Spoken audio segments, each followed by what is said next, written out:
नमस्कार मेरे भारत के वासियों।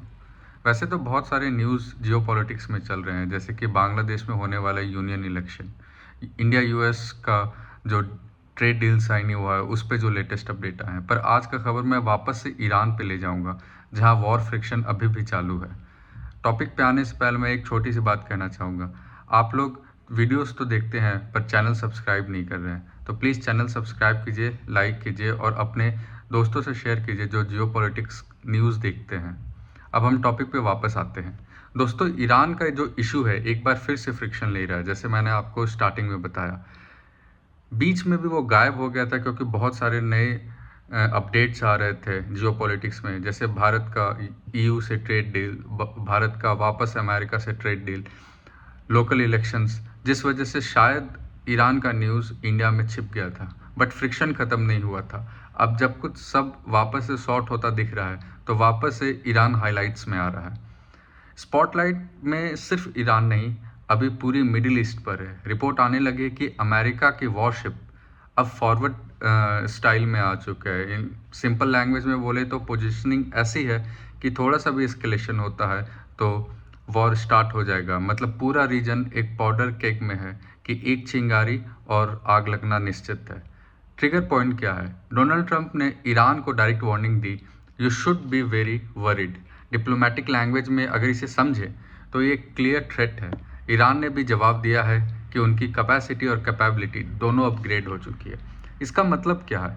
अपग्रेड दो लेवल पर उन्होंने किया। पहला, बैलिस्टिक मिसाइल्स।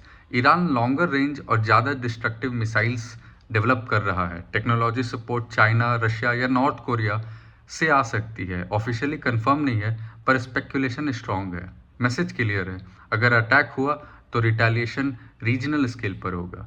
दूसरा, एयर डिफेंस सिस्टम। पहले हमने देखा है कि इजराइल और यूएस का जब जॉइंट स्ट्राइक हुआ था तो ईरान का एयर डिफेंस ऑलमोस्ट ब्लाइंड था। जेट्स तेहरान के ऊपर फ्रीली ऑपरेट कर रहे थे, प्रिसाइज टारगेट यूज करके।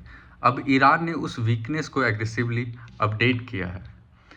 यहाँ एक और स्ट्रैटेजी आती है, एसिमेट्रिक वॉरफेयर। ईरान समझता है कि कन्वेंशनल वॉर में यूएस से जीतना थोड़ा कठिन है, इसलिए proxy militaries, cyber attack, gorilla tactics और रीजनल डिस्ट्रप्शन जैसे टूल्स को ईरान ने महत्व दिया है।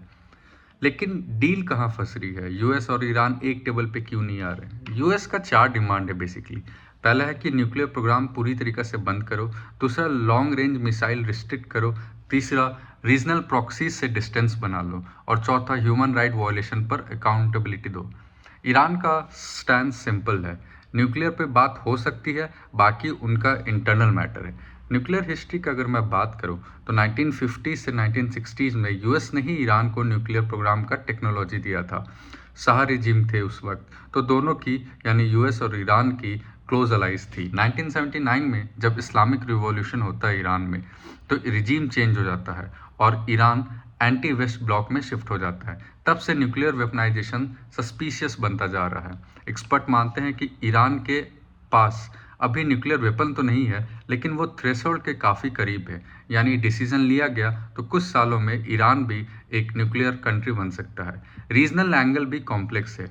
टर्की इस बीच में फंसा हुआ है, नाटो मेंबर भी और मुस्लिम वर्ल्ड ऑप्टिक्स भी मैनेज कर रहे हैं। वॉर होती है तो प्रेशर आएगा बेस देने का, जो उसके लिए पॉलिटिकली बहुत ही ज़्यादा रिस्की है। गल्फ कंट्री भी डिवाइडेड है। प्राइवेटली सभी चाहते हैं कि ईरान वीक हो जाए, बट वॉर नहीं चाहते, क्योंकि अगर सैंक्शन हटता है तो ईरानियन ऑयल जो है मार्केट में आएगा, जिससे ग्लोबल ऑयल मार्केट के प्राइसेस क्रैश होंगे, जिससे इन अरब कंट्रीज़ की इकोनॉमिक्स हिट होगी। बॉटम लाइन ये है कि मिडिल ईस्ट अभी एक्सट्रीमली वॉलेटाइल फेज में है। मिलिट्री बिल्टअप हो रहा है, न्यूक्लियर टेंशन बन रहा है, प्रॉक्सी नेटवर्क्स और ऑयल इकोनॉमिक पे भी प्रेशर है, सब एक साथ कोलाइड कर रहे हैं। तो स्पार्क छोटा जरूर है बट इम्पैक्ट ग्लोबल होगा। अब देखते हैं कि इस पे आगे जैसे जैसे दिन बीतता है तो क्या शिफ्ट आता है और क्या अपडेट आता है। जय हिंद, जय भवानी।